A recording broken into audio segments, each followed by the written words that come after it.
Hi guys, I'm going to teach you guys how to tie the strongest braid to mono or fluorocarbon knot that there is. This is a super strong,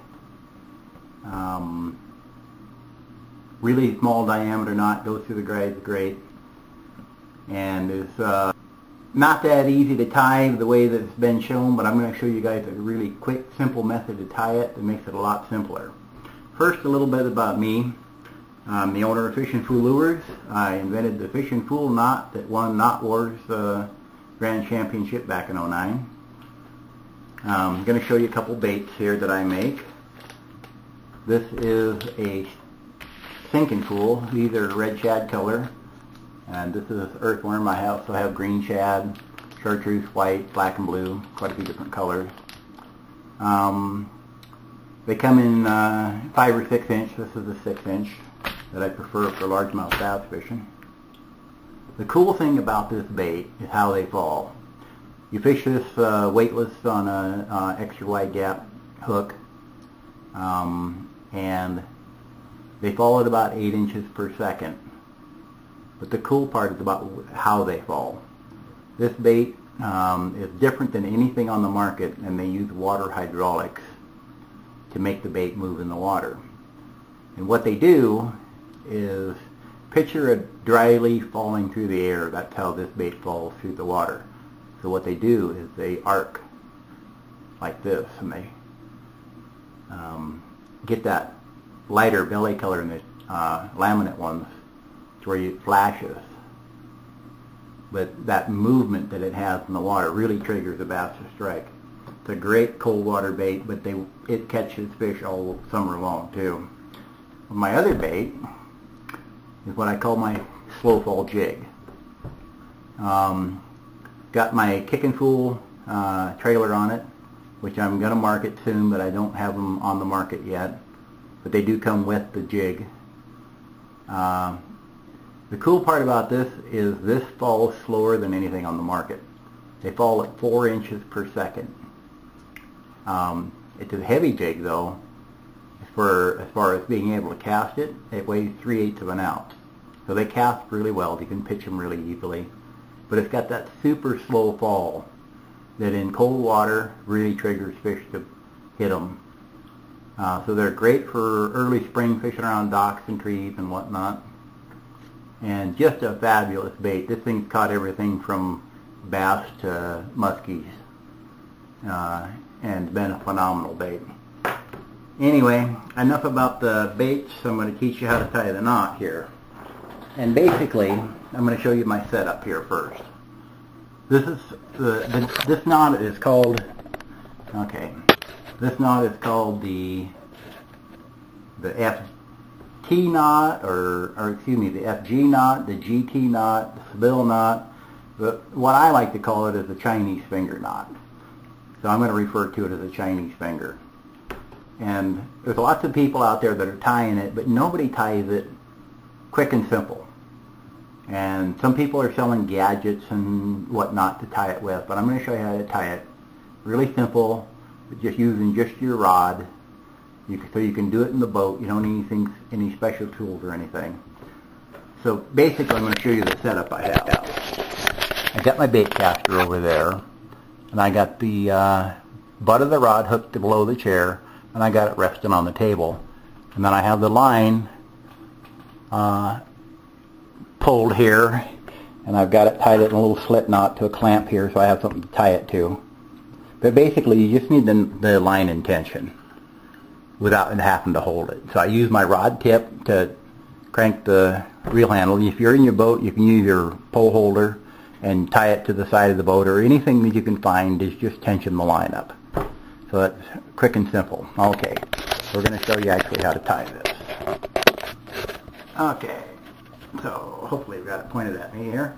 Okay, so this is a 30-pound Suffix braid, and I've got some 60-pound fluorocarbon leader here. I use either 60 or 80 pound for pike fishing and musky fishing and whatnot. But what you want to do is take about 3 to or 4 to 5 inches of tag in on your leader. What you're going to do is you're just going to wrap the leader around the line and pull tight. Now I went over and down the last time, so I'm going to go over and up and then pull tight. Over and down, pull tight, over and up, over and down, over and up. And you're going to want to do this about probably 15 times. And the key is, see how you want to keep pulling it tight. Okay, I kind of messed up there, so I'm going to go back a step or two here. There we go. Okay, so over and down. There we go, over and up. It's really important to keep your line that you're holding between your fluorocarbon mount really tight when you're doing this. So over and then under, and then over and then under. If you're doing it right, these will slide on here. So over, pull tight, under, pull tight, over, pull tight. You keep doing this until you get about probably a ½ inch of line buildup on it.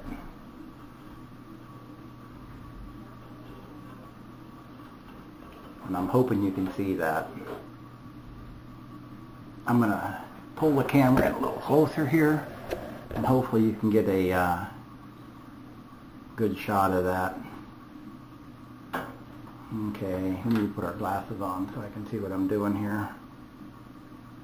Okay, so over and under and over. Oops, I missed. Over and under. Now if you see what that does, how it pulls it tight, and then over and under and over and under. Okay, I've got about my ½ inch of build-up that I want. So what I'm going to do now is I'm just going to pinch that, and I'm going to go down here and release my slip knot that I had tied. If I can find the end of it.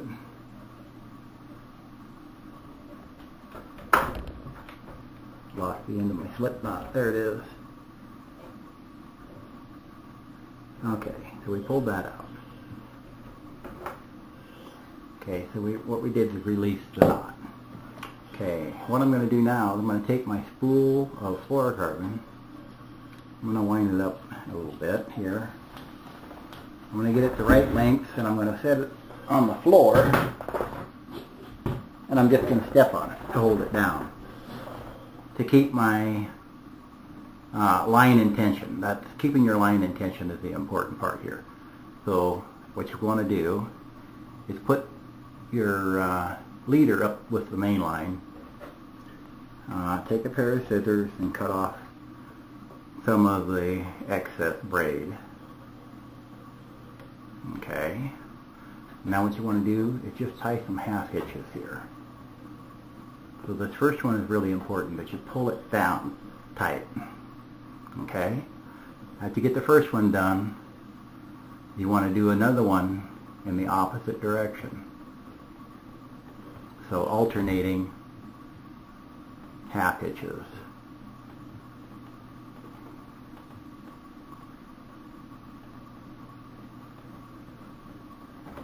And hopefully you can see that.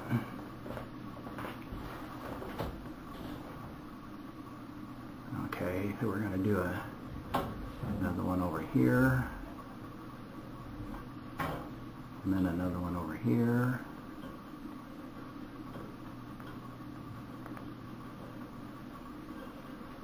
Okay, after you do about 6 of those, what you want to do is cut. Actually, before I do that, before I cut, you wet it, and you pull to seat that knot. And I'm going to wind it around my flashlight here that I have handy just to help me pull. Okay, now that I got the knot seated good, I'm going to cut the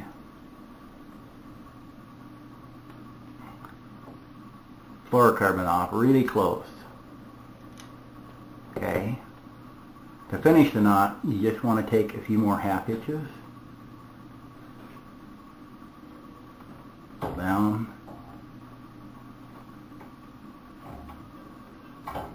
And you don't necessarily have to alternate these. It's not that important. Just get another 4 or 5 half hitches around the line, because it helps it kind of taper the knot. Okay. So then you just cut your tag end here. And that's a super clean knot. There's nothing to catch on your guides. It's amazingly strong. It will not break. I've been using this knot for quite a few years now. And the only hazard to it is being able to tie it. And if you use this method, it's pretty easy to tie. So I hope you enjoyed the video. Check out my other video on how to tie the fishing fool knot, that One Knot Wars. Be sure to check out Fishing Fool Lures. It's fnflures.com. You can see right here. Try a pack of my sinking tools. I guarantee that you're going to love them. Hope you enjoyed the video. If you have any questions or comments, leave them in the comments below. Thank you.